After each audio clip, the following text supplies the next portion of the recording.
வணக்கம் நண்பர்களே. தமிழ் சினிமாவின் முன்னணி நடிகர்களில் முக்கியமானவர்தான் சூப்பர் ஸ்டார் ரஜினிகாந்த்.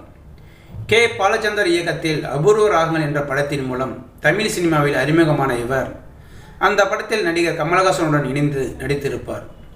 இந்த படம் அவருக்கு பெரிய வெற்றி படமாக அமைந்ததைத் தொடர்ந்து கமலஹாசனுடன் அடுத்தடுத்து பல படங்களில் இணைந்து நடித்திருப்பார். கடைசியாக அவருடன் நினைத்தாலே இனிக்கும் என்ற படத்தில் நடித்த ரஜினிகாந்த் அடுத்து பைரவி என்ற படத்தின் மூலம் தனி ஹீரோவாக உருவெடுத்தார். அதன் பிறகு பல வெற்றி படங்களை கொடுத்து வசூல் மன்னனாக இன்று வரை திகழ்ந்து வரும் ரஜினிகாந்த் லதா என்பவரை காதலித்து திருமணம் செய்து கொண்டார். இவருக்கு ஐஸ்வர்யா, சௌந்தர்யா என 2 பெண் பிள்ளைகள் உள்ளனர். இவர்கள் இருவருக்குமே சினிமாவில் நல்ல அறிமுகம் உள்ளது. அதே சமயம் நடிகர் ரஜினிகாந்தின் மனைவி லதா ரஜினிகாந்த் திரைப்படம் தொடர்பான எந்த அறிமுகமும் இல்லை என்றாலும் அவர் ஒரு பாடகி என்பது பலரும் அறியாத ஒரு தகவலாக உள்ளது.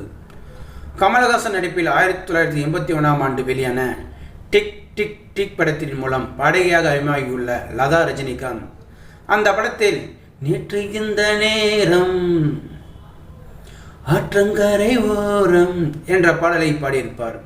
அதன் பிறகு லதா பாடிய அனைத்து பாடல்களுமே ரஜினிகாந்த் நடித்த படத்தில்தான் பாடியுள்ளார்.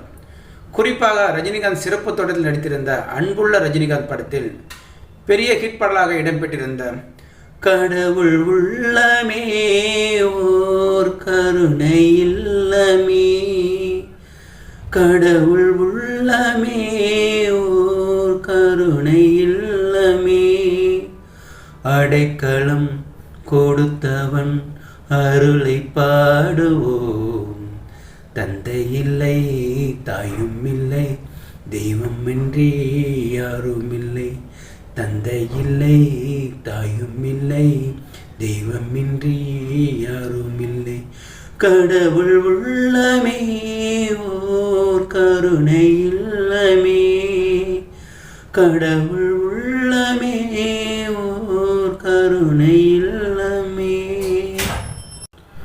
என்ற பிரார்த்தனை பாடலை லதா ரஜினிகாந்த் பாடியிருப்பார்.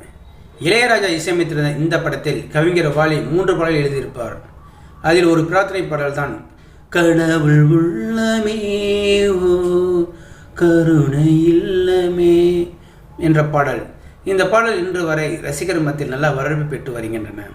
இந்த பாடலை எழுதிய கவிஞர் வாலி ஒரு பேட்டியில் இந்த தகவலை தெரிவித்துள்ளார். கடைசி வரை வாலிப கவிஞராக போற்றப்பட்ட கவிஞர் வாலி பல பிரார்த்தனை பாடலை எழுதியுள்ளார் என்பதும் குறிப்பிடத்தக்கதாகும். ஸோ நேயர்களே, இந்த வீடியோ பார்த்துருக்க நீங்கள் வீடியோ பிடிச்சிருந்தால் லைக் பண்ணுங்கள், ஷேர் பண்ணுங்கள்.